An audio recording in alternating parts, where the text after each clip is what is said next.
October 21 అనేది మన Telangana India wise police commemoration day అంటాం. పోలీస్ అమరవీరుల దినోత్సవం. ఫస్ట్ ఆఫ్ ఆల్ ఈ రోజు మనం ఎందుకు దీన్ని నిర్వహించుకుంటామంటే మనకు 1959లో ఇండియా వర్సెస్ చైనా వారు జరుగుతూ ఉంటుంది. ఆ వారు జరిగే టైంలో మన ఇండియన్ సోల్జర్స్ ఉంటారు.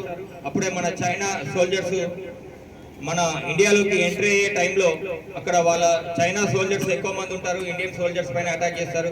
మన ఫోర్స్ వెళ్ళేలోపు మనకు ఎక్స్ట్రా ఫోర్స్ అక్కడికి వెళ్ళేలోపు ఆ వార్ జరిగే ప్రదేశానికి వాళ్ళందరూ కూడా వచ్చేసి మన ఇండియాలో మన భారతదేశంలో ఎంట్రీ అయ్యే టైంలో మన ఎక్స్ట్రా ఫోర్స్ వచ్చేసి చైనా వాళ్ళను మన దేశంలో అడుగు పెట్టకుండా చేస్తారు.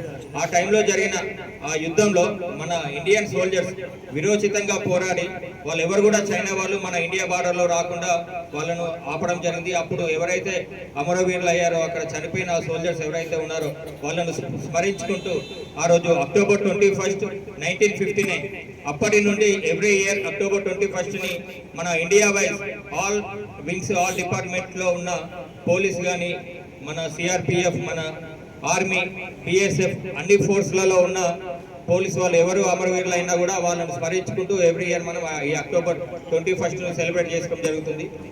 దీంట్లో భాగంగా మన తెలంగాణ రాష్ట్ర డీజీ గారు ఆదేశాల మేరకు మన జిల్లా ఎస్పీ అశోక్ కుమార్ సార్ ఆదేశాల మేరకు ఈరోజు మనం ఇక్కడ రక్తదాన శిబిరం ఏర్పాటు చేసుకోవడం జరిగింది.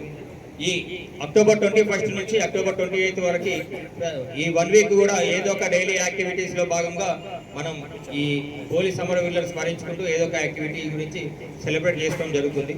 దాంట్లో భాగంగా ఇక్కడ ఈ కార్యక్రమానికి ఈ ముఖ్య అతిథిగా విచ్చేసిన మన మెట్పల్లి డిఎస్పీ గారు ఏ రాములు సార్ గారికి మరియు కోరుట్ల సిఐ గారికి మరియు రెడ్ క్రాస్ సొసైటీ మచ్చాల కృష్ణ గారికి సిరిసిల్ల శ్రీనివాస్ గారికి మరియు మీడియా మిత్రులకు మరియు ఈ కార్యక్రమానికి ఈ రక్తదాన శిబిరానికి విచ్చేసిన ప్రతి ఒక్కరికి కూడా ప్రత్యేక ధన్యవాదాలు.